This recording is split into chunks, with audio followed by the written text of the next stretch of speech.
Pushpa 2 cinema background విషయంలో ఎంత పెద్ద రచ్చ జరిగిందో అందరికీ తెలిసిందే. దేవిశ్రీ కాకుండా తమన్, శామ్ సీఎస్, అజనీష్ లోక్నాథ్ కూడా బ్యాక్గ్రౌండ్ స్కోర్ ఇచ్చారని రకరకాల వార్తలు వినిపించాయి. దానికి తోడు చెన్నై ఈవెంటులో నిర్మాతల గురించి దేవిశ్రీ చేసిన వ్యాఖ్యల నేపథ్యంలో హర్టయ్యాడనే టాక్ కూడా వినిపించింది. అయితే పుష్ప 2 కోసం ముగ్గురు మ్యూజిక్ డైరెక్టర్స్ వర్క్ చేసింది నిజమే అయినా కొన్ని కీలక ఎపిసోడ్స్కి మాత్రమే అవసరం మేరకు మాత్రమే వాళ్ల నుంచి అవుట్పుట్ తీసుకున్నట్టుగా టాక్.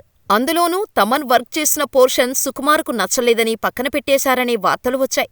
కానీ సినిమాకి హైలైట్గా చెబుతున్న గంగమ్మ జాతర ఎపిసోడ్ విషయంలో మాత్రం శామ్ సీఎస్ అద్భుతంగా మ్యూజిక్ ఇచ్చాడనే మాట వినిపించింది.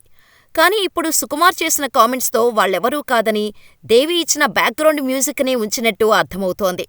పుష్ప 2 ప్రీ రిలీజ్ ఈవెంటులో సుకుమార్ మాట్లాడుతూ దేవిశ్రీ ఈ సినిమా క్లైమాక్స్కు ఇచ్చిన బ్యాక్గ్రౌండ్ మ్యూజిక్ నెక్స్ట్ లెవెల్ అన్నారు.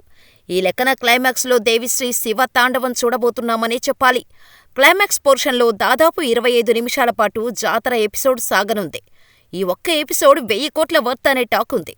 అయితే అసలు ఎవరెవరు ఏ ఎపిసోడ్కు వర్క్ చేశారు, క్రెడిట్స్ ఎవరెవరికి ఇచ్చారు, దేవి కాకుండా ఈ ముగ్గురు ఇచ్చిన సంగీతాన్ని సుకుమార్ తీసుకున్నాడా లేదా అనేది సినిమా రిలీజ్ అయితే గానీ క్లారిటీ రాదు.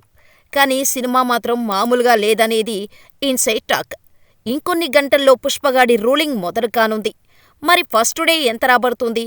పుష్పరాజు చేయబోయే సెన్సేషన్ ఎలా ఉంటుందో చూడాలి.